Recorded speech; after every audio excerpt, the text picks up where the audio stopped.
So I think there's like this also this degree of like fear and just dealing with the unknown that we're going through because of such rapid technological advancements. There is. I mean, there's definitely been an erosion in the strength of the employer-employee relationship. Um, Whereas the I suppose looking at it from a Gen X perspective, when you were hired, people expected you to stay. They knew they had to treat you well and give you opportunity.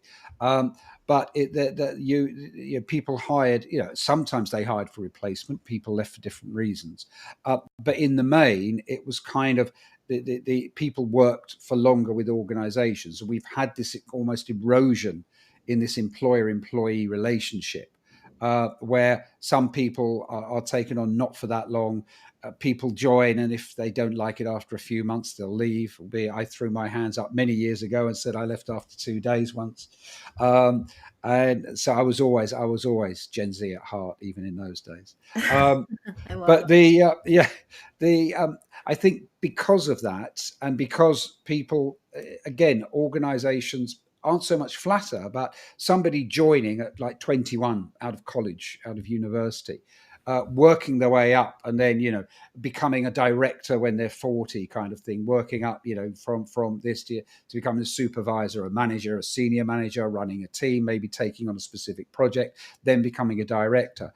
That career path has effectively gone for many Right. people, just because we have flatter organizations and we have many different working relationships. Our relationship with work is different. There are people who don't want full-time employment, who want to work on a contract basis, fractional basis, or whatever, because it suits lifestyle, and because the rewards of working for one organization for 20, 25 years with the promotions and the bonuses and everything, again, aren't there. So it's Yeah. it's one of those things where X and the boomers got the best of all of that.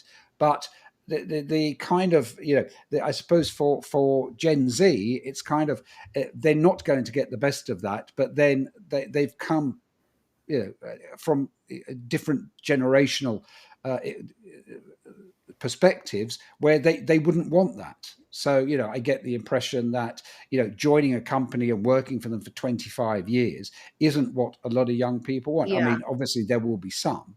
Yeah. And that might be because their family background is people who have worked for big organizations for a long time. Um, but in the main, I think that people want to move around, they want to learn different things, and they want to experience different things.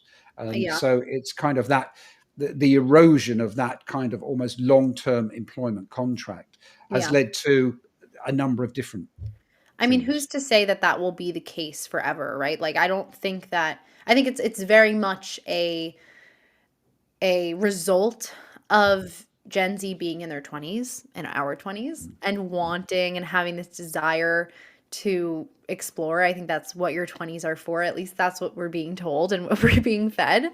And at the same time, like not much opportunity exists, like rotational programs. Those are very limited, and I know they take a lot to run. But I am a huge fan of rotational programs because of the mere fact that they deliver on a lot of what we want from the experience of work. But also, you know, I think a lot of this conversation goes back to how can you meet this generation where they are